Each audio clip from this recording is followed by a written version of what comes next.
After the divorce, he didn't simply leave the house or the city, he left the country, as if crossing borders could also erase memories. The decision was sudden. One suitcase, one-way ticket, no goodbye notes. Staying meant watching her move on in real time, meant seeing familiar streets turn into reminders of what he had lost. Distance felt like the only form of dignity he had left. For years, he had believed they were building something real, not perfect, but honest. Shared plans, late-night conversations, quiet routines that felt permanent. He never imagined their ending would be so efficient.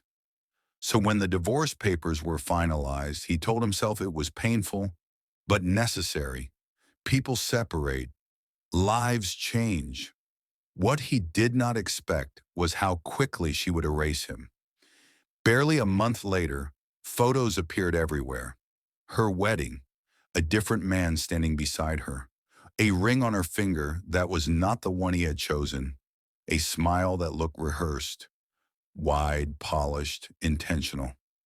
Friends sent screenshots, relatives whispered, strangers commented congratulations under pictures that felt like a public execution. It wasn't just that she remarried, it was how fast, how confidently, as if he had never mattered at all. That was the moment he blocked her number, then her family's, then mutual friends who tried to explain, justify, soften the blow. He changed his routines overseas, took extra shifts, learned to sleep less, learned to feel less. Work became the only place where his thoughts didn't drift back to her voice, her habits, the life they almost had. For almost a year it worked. The ache dulled into something manageable. The memories lost their sharpness. Her name became just a name. Until one evening, long after midnight, while he was finishing a shift in a foreign city that still didn't feel like home, his phone vibrated. Unknown number. He stared at the screen longer than necessary. Normally, he wouldn't answer. But something, instinct, curiosity, or unfinished history, made his thumb move. Hello? There was silence at first. Breathing. Uneven. Familiar. Then her voice. Not confident, not proud. Not the voice from the wedding photos. It was shaking. I, I shouldn't be calling you, she said quietly, as if afraid someone else might hear. I know that, but I don't know who else to talk to. He didn't respond. Part of him wanted to hang up. Another part wanted answers he had buried. Something happened, she continued, at the wedding. Not that day, but after. And ever since then, I can't sleep. I can't breathe properly. I can't stop thinking about you. He closed his eyes. A year of silence, undone by a single phone call. What could possibly happen at your wedding? He finally said, his voice calm but distant. That would make you call your ex-husband a year later? She hesitated, then spoke softer. One of the guests said something, just one sentence. They laughed like it was nothing, but I felt sick the moment I heard it. He waited. He said, "It's sad you married the wrong brother." The words hung between them. Wrong brother. His chest tightened, not with jealousy, but with something far worse. Confusion, recognition. And suddenly everything he thought he understood about their marriage, their divorce, and her sudden new life felt incomplete, as if a crucial truth had been hiding in plain sight all along. For a long moment, neither of them spoke. The sentence still echoed in his head. The wrong brother. Turning over and over, refusing to settle into meaning. Finally, he broke the silence. "What brother?" he asked. She inhaled sharply, as if that single question confirmed her fear. "You remember him," she said. "You always did. You just never knew how close he really was. His younger brother, the one who smiled easily, the one everyone trusted, the one who had been present in their lives without ever raising suspicion. They met him everywhere, at family dinners, birthdays, casual visits that felt harmless.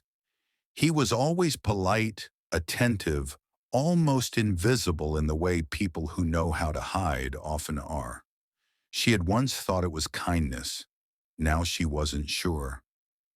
It started before the divorce, she admitted, but not the way you're thinking. She explained how, in the final months of the marriage, when arguments became frequent and silence heavier than words, his brother had stepped in as a listener. He offered advice. He offered comfort. He offered perspective that always seemed reasonable, supportive, calm, understanding, too understanding. He never crossed a line, she said quickly, almost defensively. At least, not at first. He just helped me see things differently. Differently, meaning through doubt. He never spoke badly about his brother directly. He didn't need to. He asked questions instead. Are you really happy? Do you feel chosen?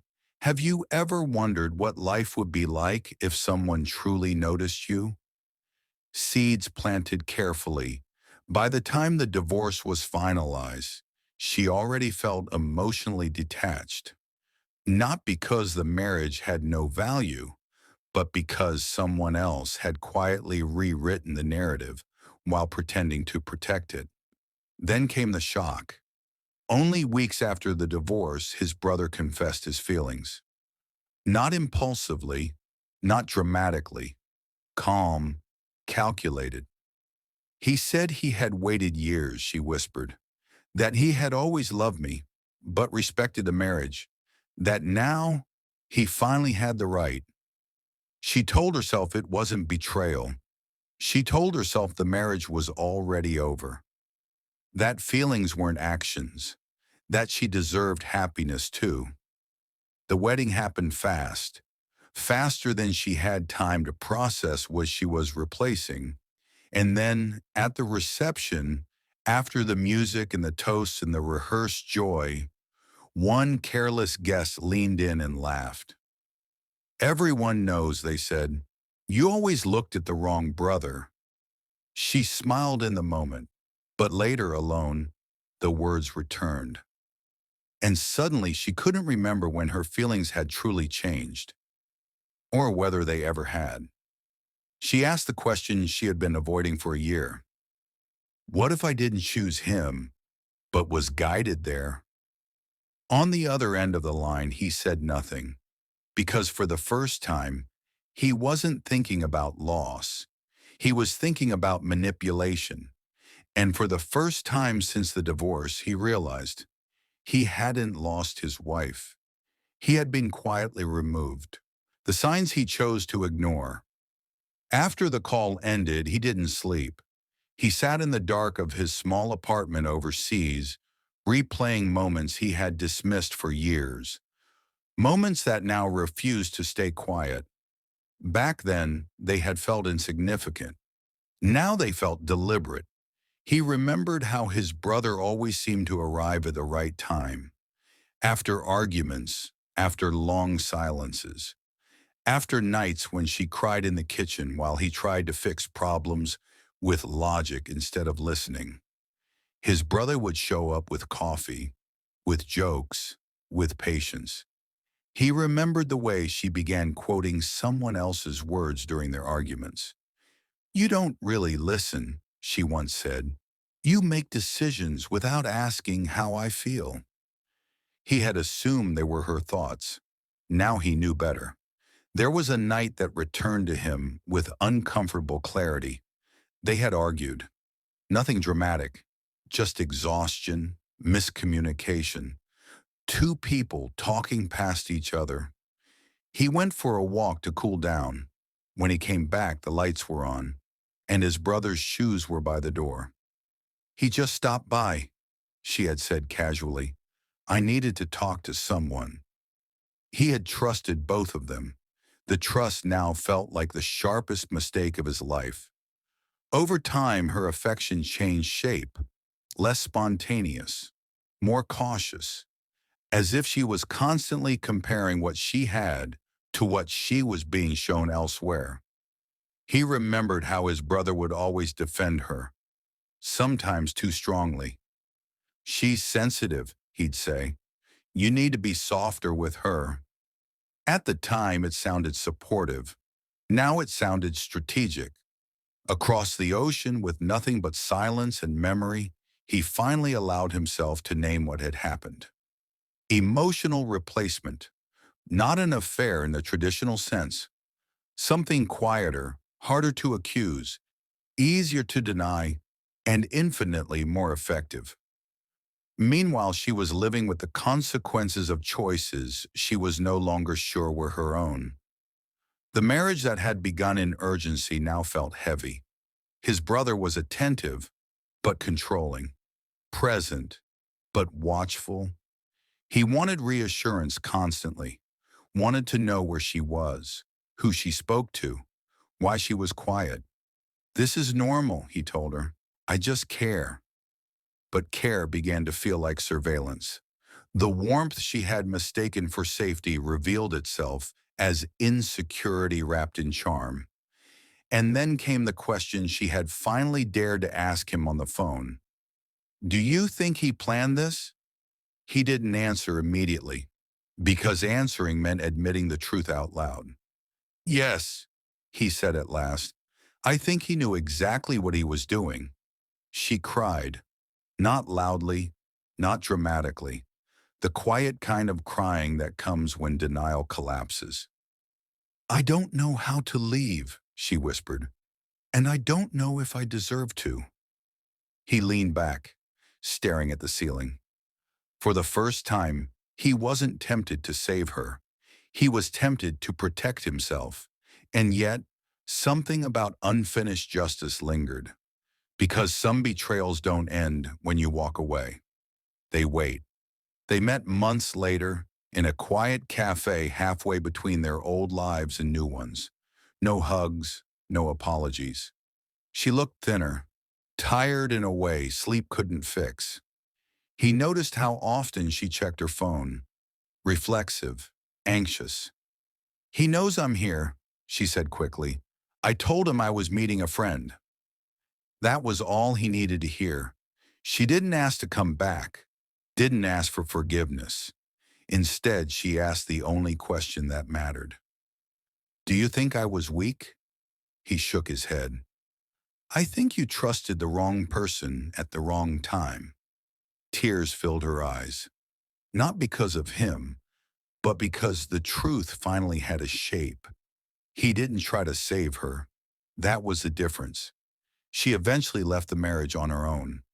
Not dramatically, not publicly, quietly, carefully, like someone escaping something they finally understood. He never confronted his brother. He didn't need to. Some people destroy themselves once they're exposed to silence instead of conflict. Months later, she sent one last message. "I don't expect anything. I just needed you to know, and it was always you." He read it, then deleted it, because healing didn't mean going back. It meant knowing the truth and choosing not to live in it anymore.